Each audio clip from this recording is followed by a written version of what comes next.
Getting Her Messages Across by Rosalind Derrett of Lismore Heights, 2480. Narrated by Janine Penfold.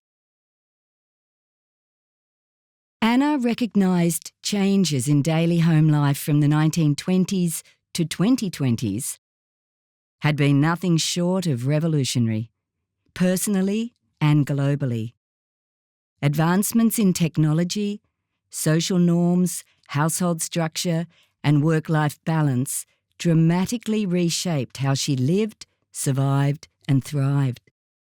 The complexities of growing up in a changing social landscape were dramatic in her migration experience. She clearly observed how she couldn't change her yesterdays, but she could change her tomorrows. How she accommodated some of the interpersonal communication changes and compared them with her life in pre-war Germany to her long and active life in regional Australia was a miracle that sustained her. For her, in the good old days when there was no social media and no mobile phones, she was forced to actually physically meet people. The transformations and comparisons she encountered and learned to cope with included how automation replaced many daily chores, how technology shaped the way she cooked, cleaned, communicated, and how climatic variations worked.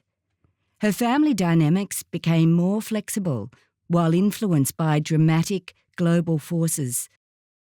Homes she shared became digitally integrated and offered comfort-centred spaces.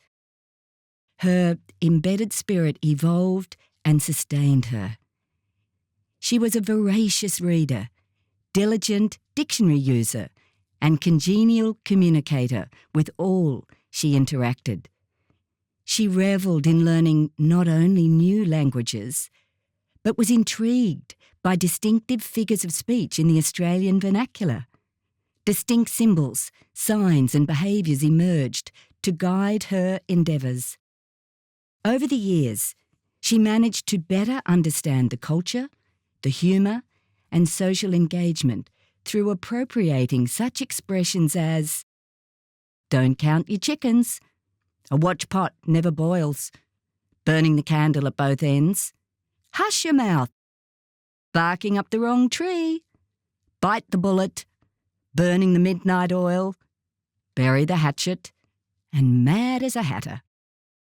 Her children came home from school with snippets that soon became integral to her adopted vocabulary. Likewise, her grandchildren garnered "a little bird told me," "hanky-panky," "see a man about a dog," "you're a good egg," "sticks and stones may break my bones, but words will never hurt me." From playground interaction, which enhanced her accumulated word stock. Such epithets as "beats a poke in the eye with a blunt stick," "strike me lucky," "chock-a-block," "snap out of it, mate, and wake up to yourself," soon allowed her to robustly contribute to conversations with her new friends, neighbours and acquaintances. She created a few malapropisms of her own, which endeared her to all her new friends. She enjoyed a good laugh herself.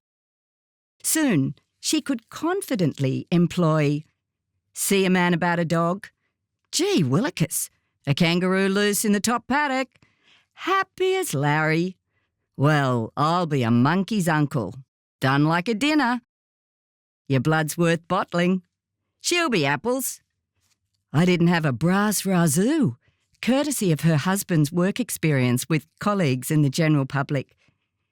He became a source of colloquialisms that she could share and treasure.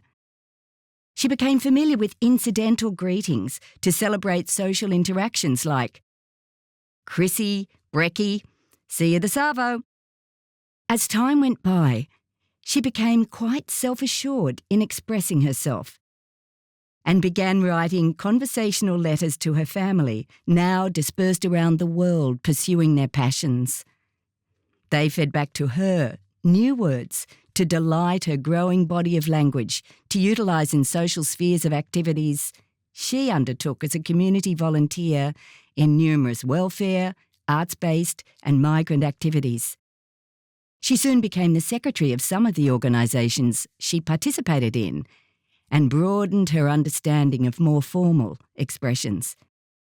Her familiarity with communication changes initially challenged her, but her great-grandchildren rose to the occasion to translate the newest words for technical interfaces.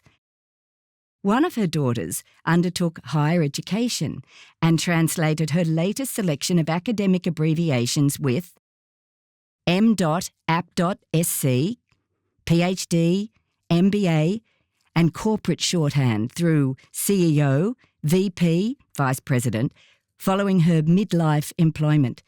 She was chuffed to keep up. She committed a few hours each day to developing her sleuthing aspirations, seeking solutions in her quest for complete, often impenetrable, crossword clues. At first, it was a secret mission. Eventually, she was able to share her enthusiasm with one of her grandchildren. He was a smart young man at a city university who shared her covert pursuit of success. He introduced her to autocorrect on his computer. What she saw emerging after years of distracting herself with hard copy and then computer on-screen puzzles was how her great-grandchildren appeared to communicate in code. Another code, a barrier she needed to crack, a code she couldn't initially fathom. They introduced her to BTW, by the way, IMO, in my opinion, LOL, lots of love, or laughing out loud, or little old lady, OMG, oh my gosh, PDA, public display of affection, TBH, to be honest, and TMI, too much information. Well, this was exciting. She was thinking, where there is a will, there is a way. She must master this other new language. In her 80s, she sat comfortably in her lounge room like a stunned mullet and speculated on the journey she had taken. She didn't come down in the last shower after all. The familiar old German script she read in the 1920s formal classrooms with rigid discipline offered little scope for flexibility in understanding colloquial patterns of speech. This was the past of her youth that was behind her. She had learnt from it, and now with the future ahead of her, she will be better prepared to master her new Aussie surroundings. The present was the here and now, and she wanted to live it wholeheartedly. She thought that was then, and now the future beckons. Meanwhile, she concentrates on FYI, for your information, with no FOMO, fear of missing out, knowing her ROI, return on investment, will arrive ASAP, as soon as possible, and the generations that follow can AMA, ask me anything, and my satisfaction at COB, close of business, will be testament to a life well lived. The end.